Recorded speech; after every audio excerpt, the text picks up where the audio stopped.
Well, here we are on the Rice River, staying at Roostastua Lodge. It's not my first trip to Norway, but it's been a very, very impressive trip. Today we've caught salmon near 13 kilos. Some magnificent fish have been coming out today. My name is Scott Mackenzie. I founded Mackenzie Fly Fishing, Mackenzie DTX, in 2009. Since then we've grown to one of the fastest growing tackle companies in the world at the moment. And now we do produce some fantastic equipment. We do 3 ranges of rods at the moment, 2 spey models and a shooting head model. The shooting head model is actually absolutely perfect for fishing on the Norwegian rivers, just like we've got here just now. We've got a full range of shooting heads, from floating right through to sink 3-4. So we've got a whole range of heads that suits every condition in fly fishing. The spey rod and the shooting head rod have been both very, very popular. Here we have the shooting head rod. We have a shorter bottom handle with this bulbous handle here, allowing you to grip the rod properly. Very important how you hold the rod, enable you to flex the rod when casting. The upper handle is cone shaped to allow you to hold it in whichever position suits you, so you get the perfect grip every time, enabling you to flex the rod correctly.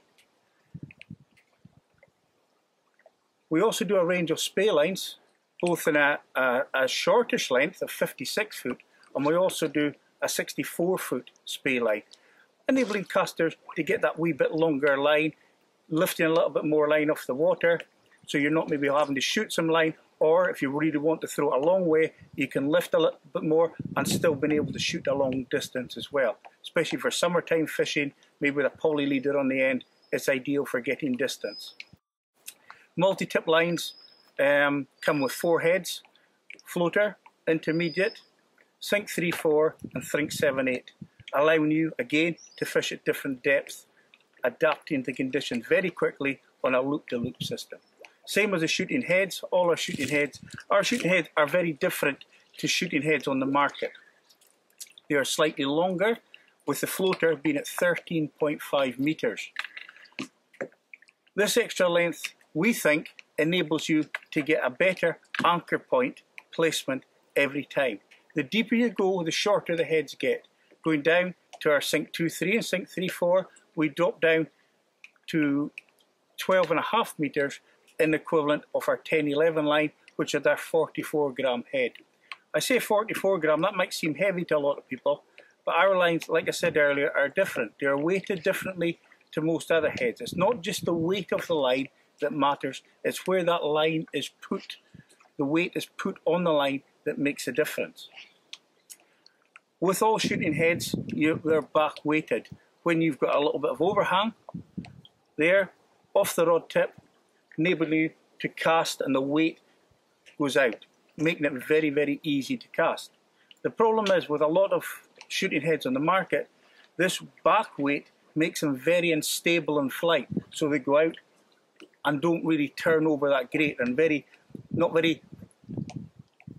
don't turn over that great in air. They're not as maybe like a spey line where they go out lovely, produce a lovely V-loop and go out. With a slightly longer head, and I only say slightly, maybe half a meter longer in the Mackenzie lines, this length enables you to get stability, but we've also added 2 grams of weight slightly nearer the front end, not right off the tip, not right off the end of the rod, and not at the tip, but not just off the rod tip either, slightly further down on the D-loop. This weight in the lower half of the D-loop gives the line stability, and the Mackenzie line are seen by many as the most stable lines in flight in the market today.